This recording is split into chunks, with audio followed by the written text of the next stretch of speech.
welcome to 1407 Gray Malkin Lane. This is the living memory of the X-Men. Don't let anyone tell you different. X-Men 24, written by Gary Dugan with Joshua Cassara on the pencils. And damn, let me tell you what just happened. A lot of things went down. Okay, so we start off with a cameo appearance from Cable, Kid Cable.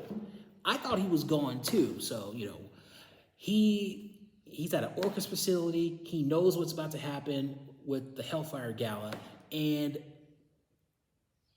yeah, weird. Also, noting that the TVA is now looking for him, which is kind of funny because you would think the TVA would be hip to Moira because of what she does. But it was weird seeing Cable get jumped like that. Like, I know a lot of people don't like Kid Cable, but he's more formidable than that. He got jumped by Nimrod, and then Stasis put him on ice. Not cool. Not cool at all. Then we get to Rogue and Destiny. Destiny is doing her best to listen to what I say. The monsters are coming. She doesn't, and she tells you the most vague. And I love how Rogue is handling her. Like, Destiny is doing her best to manipulate Rogue. And Rogue is half in. She's half in. Like, but she just knows that you ain't shit. Why don't you tell me? Why can't we tell anybody? Oh, there's a traitor on the team. Okay, that's a real go-to for villains. They always tell you that there's a there's a traitor on the team, but they don't want to tell you who it is because it doesn't benefit them yet.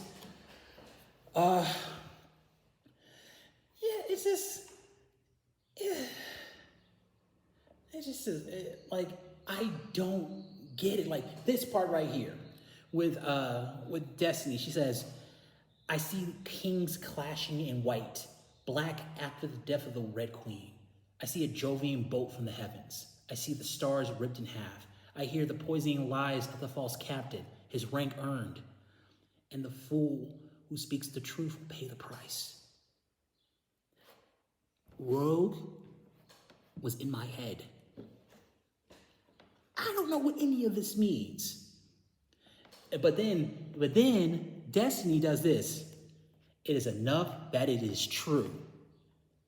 No. I would say I want, like, okay, this is my main thing with Destiny.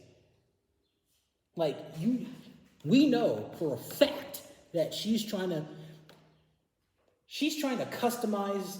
All right, think about it like a video game, and you want a specific ending because something happens that you get that one. She's trying to she's trying to maneuver. She's trying to be a cheat code, and nobody wants to follow her. Like, I love seeing Destiny, like, trying to beg, but she doesn't give you anything to go off of. And everything she tells you is, with the exception of Mystique and Rogue, is a mean-spirited barb. I would love to have seen somebody be like, hey, Destiny, since you can see the future, can you see this finger? But then he cuts to the main story, or at least the story that we got. Pogg Ur Pogg. I noticed that a lot of people started liking him after Ten of Swords. There's nothing about him that's interesting. It's just like a person in a suit. He's basically an animalistic Iron Man. I don't get it. Apparently, Pogg is robbing the game world with his kids and the X-Men. Uh, like they just happened to show up because they wanted to like blow off some steam. This is the first time we see what's that old woman Laura, and she and Singer quietly becoming the Colossus and Wolverine of the group, but also they're becoming the Scott and Jean. But as the X-Men head toward battle, run to battle, we see Mr. and Mrs. Summers hang back. And, honestly, this whole thing, it's a one big fight. I do like this whole thing with Forge. He's getting self-reflective about how he works. And I really like it. Everybody's fighting. He's like, you know what? I should just jump in real quick. Let me get an idea of what I need to do. Fight. Pogg.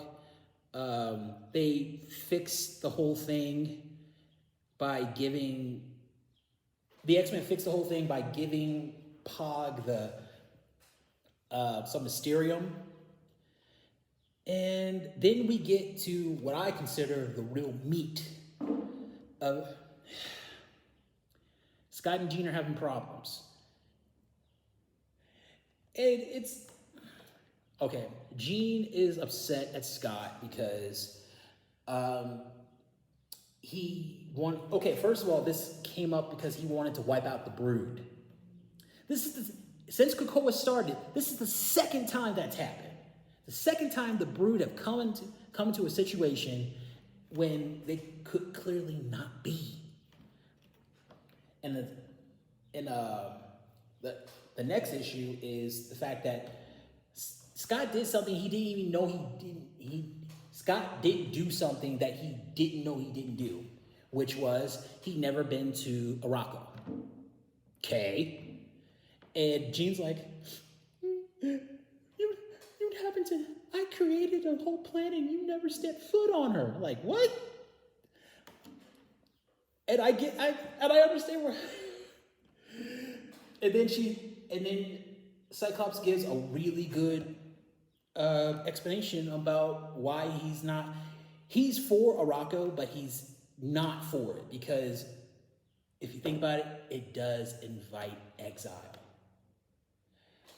And something else Jean doesn't know, Scott's been through it.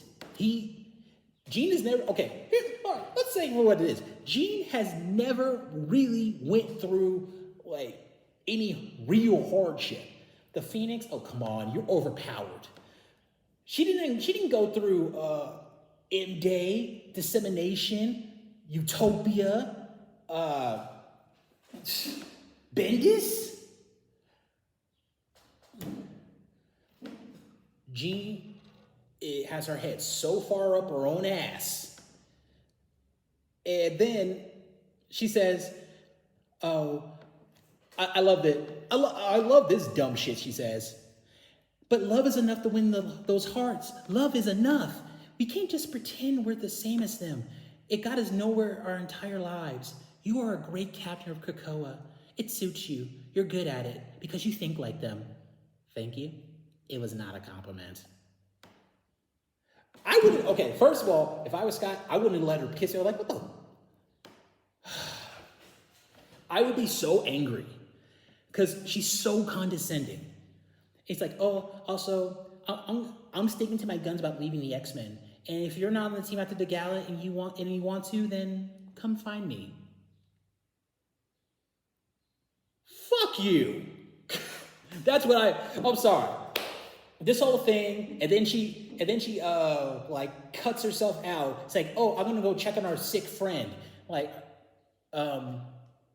which one? Like a bunch. And then we get what I call the best part of the book, which, okay, fuck Jean getting her own limited series. story right here with Sunfire, that's a limited series. Okay, everybody knows I am a Lobdell apologist. I'm a Lobdell guy. If this would have happened during the 90s, Sunfire would have gotten his own limited series about what was going on in Otherworld. It would have been 4 issues, and it would have been amazing. We would have met some new characters, or maybe some old ones, whatever. But we would have had something better. Like Jean, she's leaving the X-Men, and what is she gonna do? Oh, I'm gonna go mess with the Phoenix. That's what she always does. I thought she was done with the Phoenix. This book gave me a lot to chew on.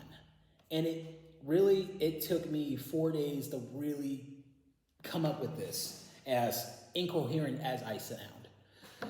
I'm giving this book a 4.5 out of 5 stars. I like it when a book can make me question things and make me look at characters that I love like they're morons.